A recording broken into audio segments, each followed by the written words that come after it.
Here is a summary of episodes 292 through 295 of the Candace Owens investigation, the week of January 19th, 2026. Episode 292, aired on January 19th, 2026. Titled, A Legal Turning Point. Candace receives emails from a man who says that he knows who shot JFK and he knew that Charlie Kirk was going to be assassinated. He said that the families involved with the JFK assassination are the same ones involved with Charlie Kirk. He says that Lyndon Baines Johnson and Golda Meir, Prime Minister of Israel, are brother and sister, and he knows that for a fact. He says that all cops bought and paid for a part of the Cattlemen's or Cattle Barons Ball, which is a large contingent in Dallas, Texas. They are bought and paid for by Israel. The email insider says he was a part of this club. Cattle Barons Ball is the largest single-night cancer-raising fundraiser in Dallas, but also in other places. The emailer says that Dan Flood is connected to the feds and to Fort Huachuca and to look into his father. So Candace decides to look into his father. Robert Eugene Flood worked for the police for 25 years in Texas and Illinois. Candace shows his LinkedIn. Later on that night on X, she would reveal that he also was trained at Fort Huachuca. In 1981, he joined the FBA, a charity of 14,000 former feds. Candace alleges this is an organization for hire. Candace theorizes that Dan Flood's father probably knew Bill Montgomery, who helped Charlie start Turning Point USA. They both were in Illinois around the same time. Candace also says that the special school Charlie attended was called the Quest Academy in Palatine, Illinois. Bill Montgomery paid for and organized Charlie's Schaefer security. Greg Schaefer is also from Dallas, Texas, and he also worked for the FBI. Regarding Erica's plane going to New Braunfels, Texas, it turns out that Dan Flood also lives in New Braunfels now, even though he's from Allen, Texas. Candace shows a tweet of someone saying that they went to high school with Dan Flood, and the last time they saw him, he was protecting a billionaire at the Cattle Barons Club. Candace notes that Rick Cutler and Brian Harpole are from Dallas, Texas, and that his father has connections to the military and to police. Candace hilariously theorizes that Elizabeth McCoy is the one advising Erica to make all the bad decisions, including wearing glitter and using pyrotechnics. Joking, we need to put the fun back in funeral. The conspiracy theory being that she wants to take over Erica's position. Candace covers TP USA sending wolves and finance the cease and desist letter pointing out the contradiction in drone aerial coverage on September 10th. Specifically, Andrew Calvert denied there were drones at all. He said the aerial shot that Frank Turok showed Charlie came from a staff member going to an overhead walkway. The legal letter said there were drones allowed for Charlie's media team. Candace questions whether Erica lived in China or not. In her interview, she said she did live in China. When she reached out to Justin Strife or someone in Turning Point previously, they said Erica had never lived in China, but she was there visiting for a couple of weeks.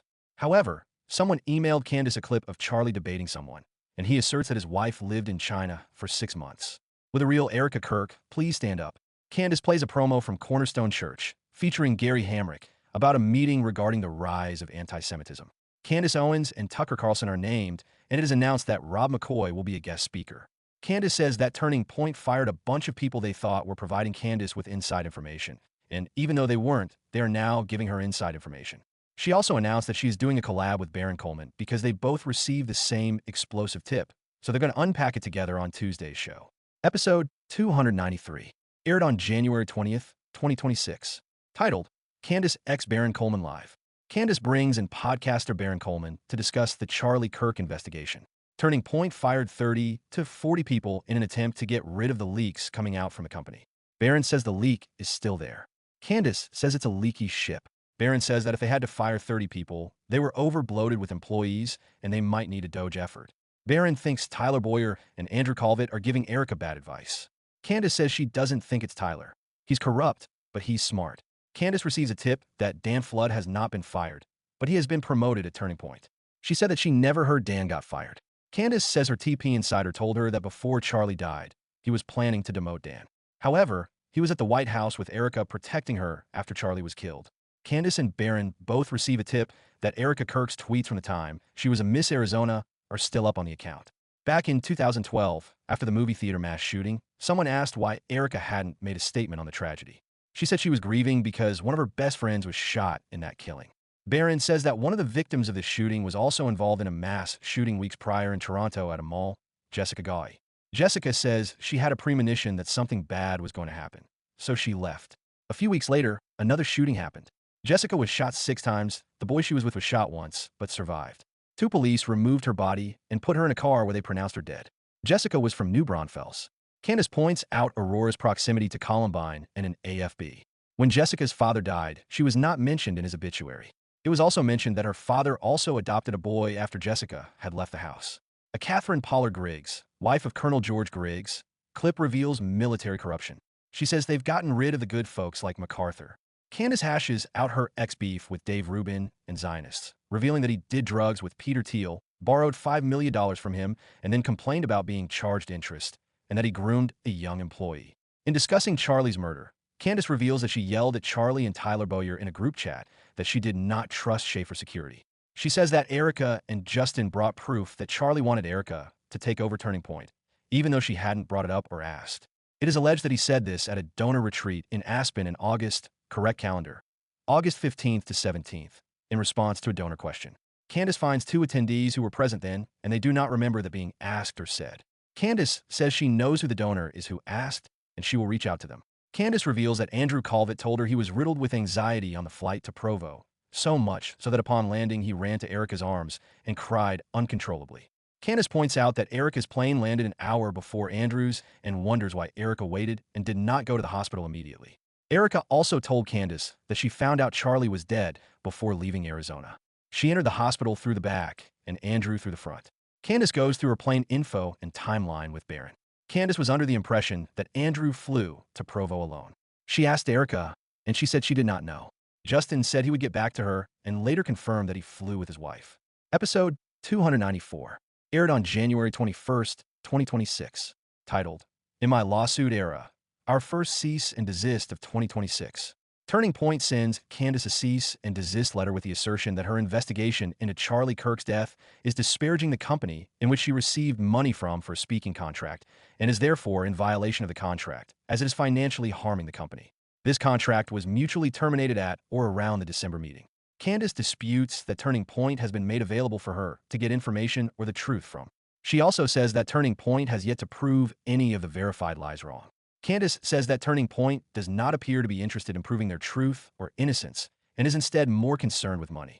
She tells her audience to give all of their money to Turning Point. She says that Charlie's death would count as an unforeseeable circumstances, as she signed a contract to speak next to Charlie Kirk because she believed in his cause, which now seems to be lost on the company's new direction. She says it would be unconscionable, a possibly legal clause, to choose silence in a murder investigation. She tells her lawyer to go back to Turning Point and ask them how much money do they want, name their price, to release her from the clauses of this contract. There are things that you should value above money in life.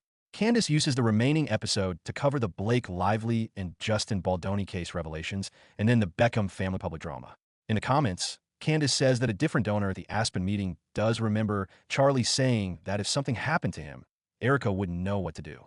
Candace gets excited about the amount of information she could have access to in the discovery process if the letter leads to a legal case. Episode 295 aired on January 22nd, 2026, titled, Erica's Inquisition, Turning Point Employees Fired For What? Candace shows a clip of Tucker Carlson's speech in which he questioned how some people even became rich. She says there is another text chain from September 9th where Charlie says he wanted to invite Candace back to AmFest. She then reveals an apparently threatening text message sent to Charlie from a female Christian Zionist donor, later revealed to allegedly be Lori Cardoza Moore, part of the Proclaiming Justice to the Nation's nonprofit organization. In 2017, Lori Frantzva and Larry Guinta started a business with an accused child offender, 1998, Lyle Reams, on an Indian reservation. Candace shows the formation documentation for Desert Spirit Tech, LLC, filed under Lauren Frantzva. However, the listed address does not appear to exist. Reams also owns Generation 7 farms on the same street, but that address does not appear to exist either. Lorem is listed as a 20% stakeholder. Larry is listed as the registered agent, but there is no information on what the company does. The announcement of the business was publicized in the Arizona Chinese News. A recently fired employee of Turning Point tells Candace that the company has brought in $250 million since Charlie's death. There are accounts of an Uber driver giving her opinion of Turning Point and Erica to Turning Point leadership. The employee they named was fired. Candace shows the audio of the employee being fired, without explanation, despite repeatedly asking for a reason. Another employee was fired at home when the lawyer pulled up to her house and demanded her laptop. Candace questions the morality of the Turning Point's actions. In the comment segment, Candace says she would like to make a similar series to Becoming Bridget about Erica Kirk.